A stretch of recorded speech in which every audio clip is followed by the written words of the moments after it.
Assalamualaikum teman-teman, halo, kenalin saya Salda dari tim Gen Z Multimedia Production. Bakal wawancara nih ke kepala program dari jurusan akomodasi perhotelan. Kayak penasaran gak sih perhotelan itu isinya apa aja, materinya kayak gimana aja, serta ada keseruan apa sih di jurusan perhotelan ini? Penasaran kan? Tonton sampai habis ya videonya. Assalamualaikum semuanya. Halo, perkenalkan aku Salda dari perwakilan tim Gen Z Media nih yang bakal wawancara beberapa kaprok dari jurusan yang ada di Nasabu ini. Ya, kalian pernah nggak sih penasaran gitu, perhotelan itu kayak ngapain aja sih? Udah gitu isinya apa aja, dan ada nggak sih struggle-struggle serta kesulitan yang ada di jurusan perhotelan ini? Nah, selengkapnya bakal ada di video ini. Di depan aku ada Kepala Program dari jurusan perhotelan, Bu Arika. Ibu bisa say hi ke kamera. Nah, Bu Arika ini bakal ngejelasin nih ke kalian yang nonton video ini kalau misal perhotelan itu ada apa aja dan ngapain aja. Boleh kita mulai ya Bu ya? Boleh. Ibu mau sharing sedikit ya Bu, kayak tentang perhotelan itu isinya apa aja sih Bu? Oke, kompetensi keahlian perhotelan itu berdasarkan SKKNI yang ada di BNSP itu terdiri dari 6 klaster ya. 6 klaster itu sama dengan 6 mata pelajaran yang penting pokoknya yang nanti di akhir itu di kelas 12 itu akan diuji kompetensikan. Yang pertama yaitu pembersihan lokasi area peralatan, kemudian penyiapan kamar tamu, kemudian linen laundry, kemudian bellboy, yang kelima adalah reception, dan keenam adalah reservasi. Kalau secara digeneralkan itu bisa dibagi menjadi dua departemen, yaitu departemen untuk di housekeeping dan front office seperti itu. Nah, selain dari yang Ibu jelaskan tadi nih, ada lagi nggak sih Bu perhotelan itu secara lebih luasnya lagi tentang ngapain aja? Kalau di kurikulum itu ada mata pelajaran housekeeping ya. Housekeeping itu kalau untuk di kelas 11 tadi pembersihan lokasi area peralatan itu meliputi kegiatan pembersihan lokasi area di luar dari kamar kalau di hotel ya. Kemudian kalau selanjutnya yang kedua adalah penyiapan kamar tamu, itu adalah membersihkan kamar tamu dan menyiapkannya, menatanya di kamu ready untuk masuk gitu, seperti itu. Kemudian kalau di front office itu adalah bagaimana cara kita melayani tamu yang datang, menyambut tamu, melayani tamu, memesan kamar, dan bagaimana kita sebagai petugas receptionnya gitu. Bagaimana apa yang harus kita lakukan, apa yang harus dijual kepada tamu sehingga tamu itu tertarik untuk menginap di hotel kita. Selanjutnya ada F&B, Food and Beverage. Nah, selain di tadi departemen FO dan housekeeping. Nah, FB ini kegiatannya adalah lebih ke menyiapkan pelayanan makanan dan minuman gitu ya. Sebagai waiters, sebagai di banket, jadi menata set satu meja ini ditata, bagaimana cara penyajian untuk piringnya, gelasnya gitu. Kalau di ini kan kemudian bagaimana cara si waiters itu menyambut dan melayani tamu ketika tamu membutuhkan apa, harus ready gitu, seperti itu. Kalau di perhotelan ini kan kelihatannya kayak jurusan mungkin yang tidak yang jarang ada struggle-nya nih Bu ya. Ibu, menurut Ibu ada gak sih Bu pelajaran dari perhotelan ini Bu yang jadi kesulitan buat anak-anak?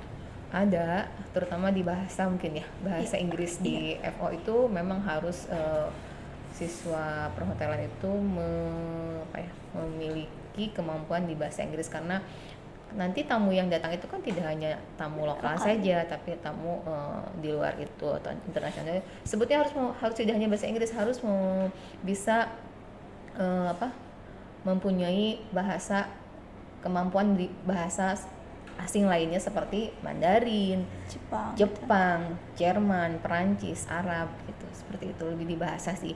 Kalaupun mungkin kendalanya ya ketika mereka PKL-nya itu di F&B, pulang ke sekolah itu mereka harus beradaptasi untuk belajar housekeeping. Nah, itu yang karena di setiap harinya ketemunya hanya gelas, makanan, kemudian apalagi ya pelayanan tamu. Nah, sementara kalau di housekeeping kan making bed, menata tempat tidur. Nah, itu kan tidak ditemukan gitu, tidak bertemu setiap harinya. Itu yang agak anak itu harus punya kemauan untuk belajar gitu, karena ketika nanti di UKK-kan, diuji kompetensikan di kelas 12, FMB itu tidak ada seperti itu. Oke.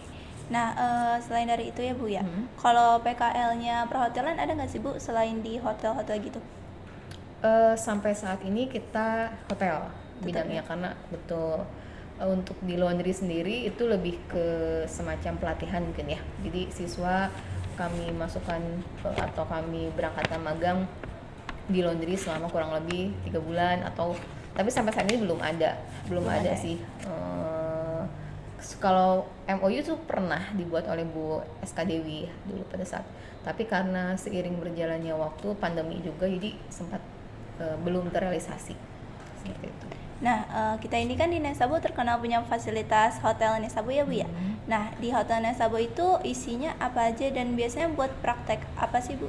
Tadi yang disebutkan, jadi ada 3 departemen yang memang kekhususan ya untuk di housekeeping, FO dan F&B. Nah, yang sedang kalian ada di sini adalah khusus untuk praktek F&B, itu pelayanan tamu dan FB service-nya menyajikan makanan, membuat minuman seperti itu. Untuk di room sendiri adalah prakteknya menyiapkan kamar tamu, men-set up kamar tamu ready untuk ditempati. Kalau untuk di FO tadi menerima, memesan, melayani tamu, menyambut tamu, kemudian sampai ke praktek tadi bellboy-nya mengantarkan barang bawaan tamu ke kamar, seperti itu. Lebih ke situ prakteknya. Alhamdulillah sih kalau dari fasilitas kita sudah sangat lengkap ya.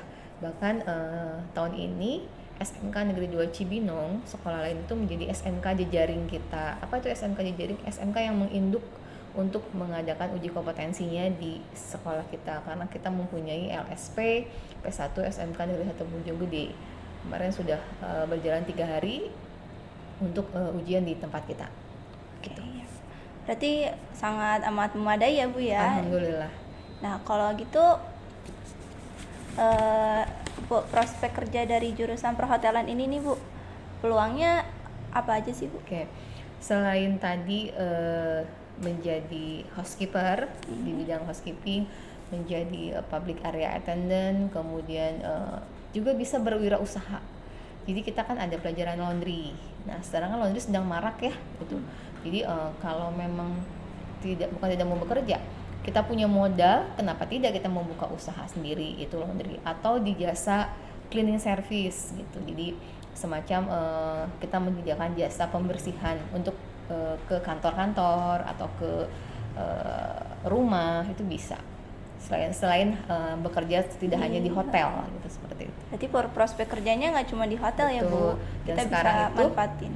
Hotel itu banyak berdiri. Jadi kalau untuk lulusan perhotelan, alhamdulillah sampai saat ini tidak banyak yang menganggur gitu.